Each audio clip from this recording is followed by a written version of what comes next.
Going back to Gigster though, could you maybe share a little bit more about what you were working on and kind of building with it as a marketplace at the time? Yeah, certainly. So we were, as a startup founder, you're often a customer of like a software development agency. Many of us on this call have probably hired developers online or hired agencies online, and I never really liked the experience. So my co-founder and I thought, how can we make that better?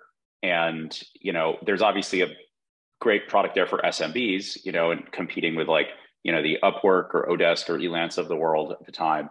Um, but there's also a great product there for enterprises. They have to work with Accenture, Deloitte, these massive firms that famously, I think Accenture charged the TSA like $1.5 million for that app with an arrow that would point people left or right. Um, so we did a little viral thing after that where we're like, hey, we built that app in 30 minutes. But anyway, so it seemed like a area ripe for disruption. And our approach was to basically sell the customer a kind of a project and not time. So talk up front, get a line on what they want, and sell them a project-based fee. So we'll make your entire app for $15,000, for example. So that was one major piece of it, um, which is more customer friendly because you know upfront what your costs are going to be. Two was we had a highly curated marketplace, and everybody says that, but like we were literally getting our friends that worked at like SpaceX and Google and like Airbnb and Amazon. We were getting our friends on the service, and these are people that you really had no other way to hire anywhere else. So we really truly had some of the top software engineers in the world. We also, rather than giving you an individual person, we gave you a team. So it wasn't a marketplace of individuals. We were the marketplace orchestrator, and we would give you one product manager. We'd give you maybe two backend engineers, one front-end engineer, and even a designer.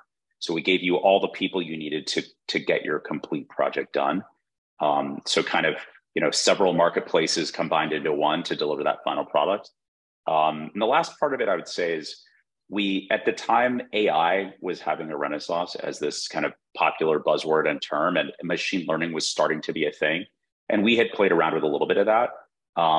So we wanted to give our marketplace members kind of Iron Man suits, in a sense, is what we called it, where everybody in the marketplace had these augmented superhuman abilities where they could be better and make more money and do more for our customers.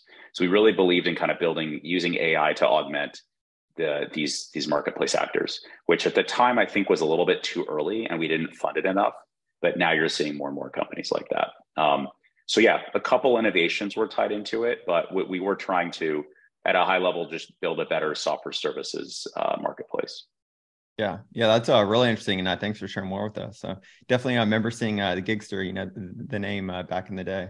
So kind of, I would say, like looking back now, what were some of the biggest challenges with it as a marketplace specifically, and then maybe what are some of those kind of learnings that you've then taken with you to made renovation?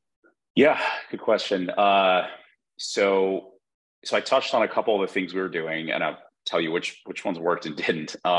So the whole idea of doing kind of project-based versus time-based was very challenging to make work. Customers would kind of hold us hostage, and if we were selling an app for $15,000, we would do our math on the back end to ensure we were going to make a profit. But then as we delivered that project, it was very hard in practice to make the margins work out because customers kind of wouldn't let us go. They keep asking for changes. We'd have to then go after the freelancers and make them do the changes. So project-based versus time-based was like probably the wrong idea, or at least we didn't figure out how to do it. I think we probably could have figured it out if we didn't focus on growth over proving the model and proving kind of the unit economics. But we immediately started growing before we really had the unit economics proven.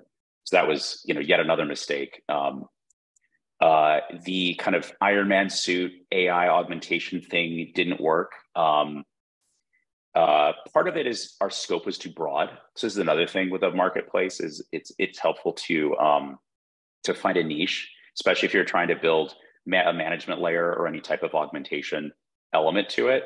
You want to be more narrow rather than broad. The more narrow you are, the more likely it is you can build meaningful technology and tools that actually like move the needle for a transaction.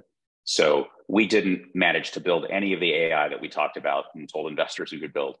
Um, and yeah, I think just in general, guidance I would give is sell time and not outcomes. If you're doing a services marketplace, and try to be more narrow or specialized.